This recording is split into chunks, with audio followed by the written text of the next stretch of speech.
महात्मा गौतम बुद्ध को बौद्ध धर्म का संस्थापक कहा जाता है। उन्होंने वर्षों बोध गया के बोधि वृक्ष के नीचे बैठकर तपस्या की और इसके बाद उन्हें दिव्य ज्ञान की प्राप्ति हुई। बुद्ध ने अपने विचारों और उपदेशों से पूरे संसार को शांति और अहिंसा का मार्ग दिखाया। इसलिए कहा जाता है कि बुद्ध के विचार आपका जीवन बदल सकते हैं। बुद्ध की आज की अमृतवाणी में आपको बताएंगे गौतम बुद्ध से जुड़ी एक ऐसी कहानी के बारे में जिससे आपके जीवन में खुशियां ही खुशियां रहेंगी, क्योंकि बुद्ध का मानना है कि ये पूरी तरह से आप पर ही निर्भर करता है कि आप खुशी या गम क्या लेना पसंद करते हैं। एक बार बुद्ध एक गांव से गुजर रहे थे, लेकिन उस गांव में लोगों के बीच गौतम बुद्ध को लेकर गलत धारणा थी, जिस कारण वो बुद्ध को अपना दुश्मन मानते थे। जब उस गांव में बुद्ध आए तो गांव वाले उन्हें बहुत भला बुरा कहने लगे और बदुआएं देने लगे, लेकिन इसके बावजूद भी बुद्ध गांव वालों की बात शांति से और मुस्कुराकर चुपचाप सुनते रहे।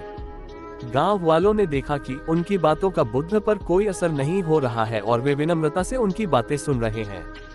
गांव वाले जब बोलते बोलते थक गए तो आखिर में बुद्ध ने कहा कि यदि आप सभी की बातें समाप्त हो गई हो तो मैं अब प्रस्थान करूं। बुद्ध की बात सुनकर गांव वाले हैरान रह गए, लेकिन उस भीड़ में एक व्यक्ति ने बुद्ध से कहा कि हमने तुम्हारी कोई प्रसन्नता नहीं की है, हम तुम्हें बदुआएं दे रहे हैं, क्या तुम्हें इससे कोई फर्क नहीं पड़ता? बुद्ध मुस्कुराते हुए बोले, जाओ, मैं आपकी गालियां या बददुओं को लेता ही नहीं। आपके द्वारा दी गई गालियों से भला मेरा क्या होगा? जब तक कि मैं आपकी गालियों को स्वीकार ही नहीं करता इसका कोई परिणाम ही नहीं होगा। जानते हैं, कुछ दिन पहले एक व्यक्ति ने मुझे बहुत सारे उपहार दिए, लेकिन मैंने उसे लेने से मना कर दिया।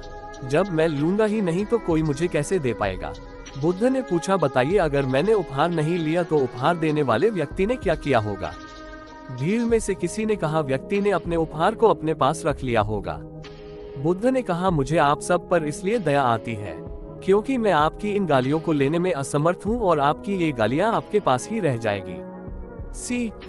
भगवान गौतम बुद्ध के जीवन से जुड़ी इस कहानी से यह सीख मिलती है कि हम अक्सर अपने दुखों का कारण दूसरों को समझते हैं, लेकिन असल में ये हम पर ही निर्भर करता है कि हम वास्तव में क्या लेना चाहते हैं, खुशी या गम, उदासी या मुस्कान।